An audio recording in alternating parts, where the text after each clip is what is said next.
It was a dream of mine to be a part of this team in the beginning, and you know, I made it. But I didn't start here. I didn't start from a rich family. I didn't start from a racing background. I started with a dream. My love of cars started when I was about 4 years old. I remember being in my grandma's kitchen and saying that I wanted to drive race cars for a living, and I never thought that I would actually be doing that. So it's pretty cool.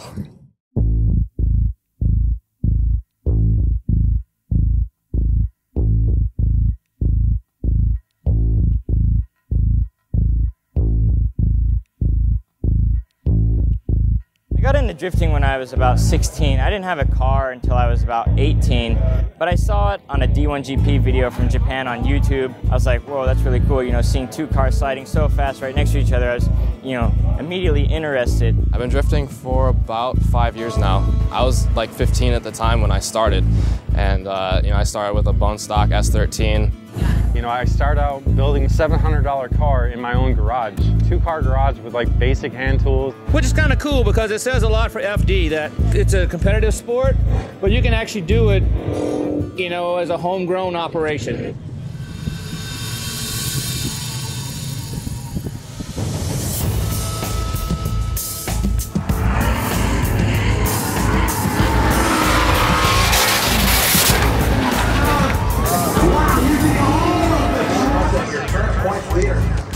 Round 2 Atlanta, here we go, clear.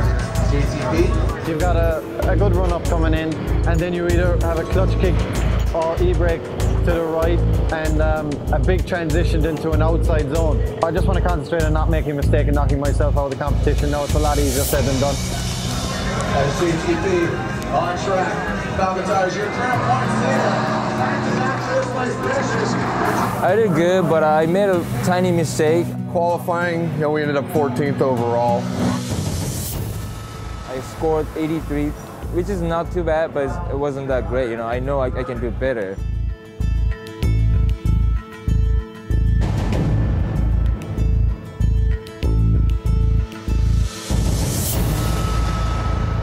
Today's practice was really just to finalise the difference in the track temperature for what Top 32 was going to be, and it just ended up being a couple of minor adjustments as we kind of expected it to be, so not that big of a deal.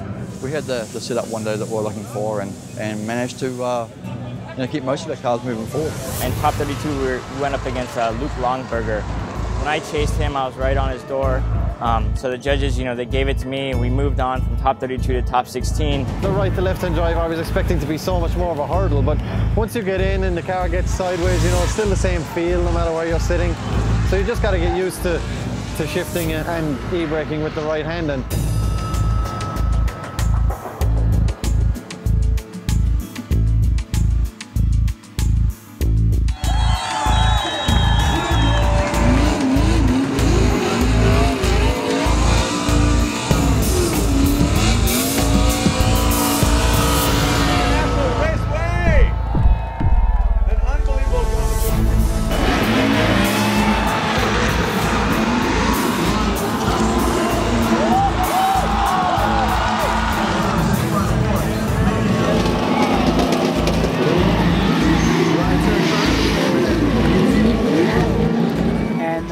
top 8, I think had arguably the most epic battle of the weekend with my teammate and friend Justin Pollock. So basically we just took JR and JTP and put the fast setups in both of them and let them rip. You know, we figured if we're going to run together, let's put on a show for the crowd. One of them's going to win anyway, right?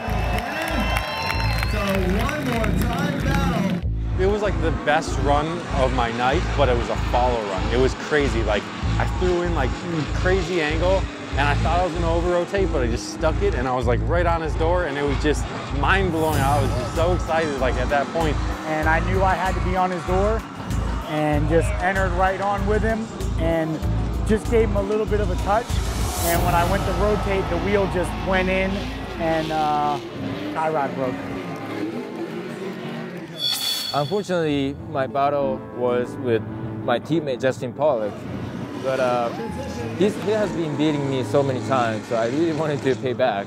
When I was following, I didn't do that good because his car is so fast. He was driving really good, but when I was leading, I did really good run, and then ended up JTP was spinning because I think my round was so good, and I hope, and I got third place, and I was really happy about it. Looking forward to this week, having my baby boy, and kind of gathering everything back up, heading to New Jersey where we got second place last year, and now we're just going to give him hell, and we're going to keep on fighting for this championship.